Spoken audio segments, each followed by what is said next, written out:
Voici une étude graphique du titre Atos. Atos, alors nous sommes donc actuellement en test donc sur la moyenne mobile 10 qui se trouve à 96.27. Nous avons actuellement un échec sur ce niveau-là.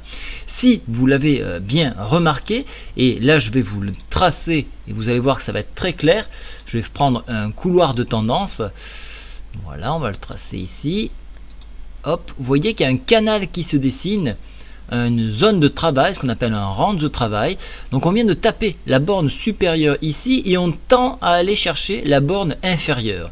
Donc sur échec de franchir les 96.27, on serait tenté de se dire, mais tiens, on va revenir tester la borne dans un premier temps de la moyenne mobile 20 qui se trouve à 95.64, mais attention, si on venait à l'enfoncer à ce moment-là, on pourrait aller chercher cette borne inférieure qui se trouve donc sur cette zone-là environ, donc qui se porte à 92.80. Vous voyez qu'au niveau de la MACD, on a quand même des signaux baissiers qui se présentent actuellement et là il est 11h21. Donc il y a quand même quelque chose d'assez baissier qui est en train de se mettre en place.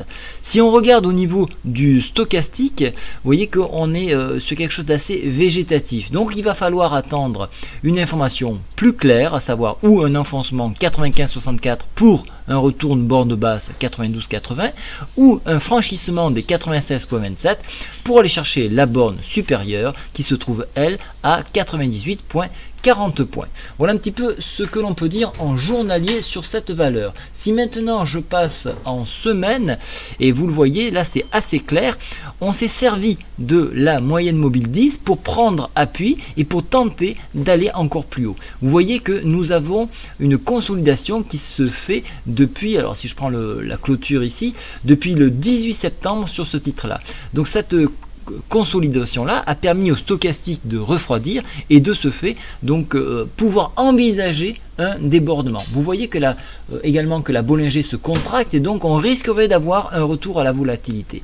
Donc un stop de protection 84,78 semble inévitable pour éviter donc une dérive qui pourrait nous porter là aussi au support 92-87 qui correspond à la moyenne mobile 20, mais cette fois-ci en hebdomadaire. Si celle-ci venait à être franchie, à ce moment-là, on pourrait avoir un retour aux alentours de 87-24, puis en exagération, on pourrait même aller chercher les 82.94. Donc méfiance sur ce titre.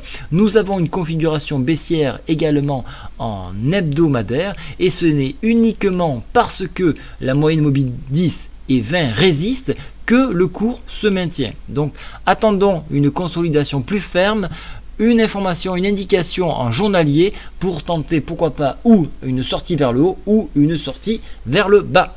Voilà, bonne journée à tous, au revoir.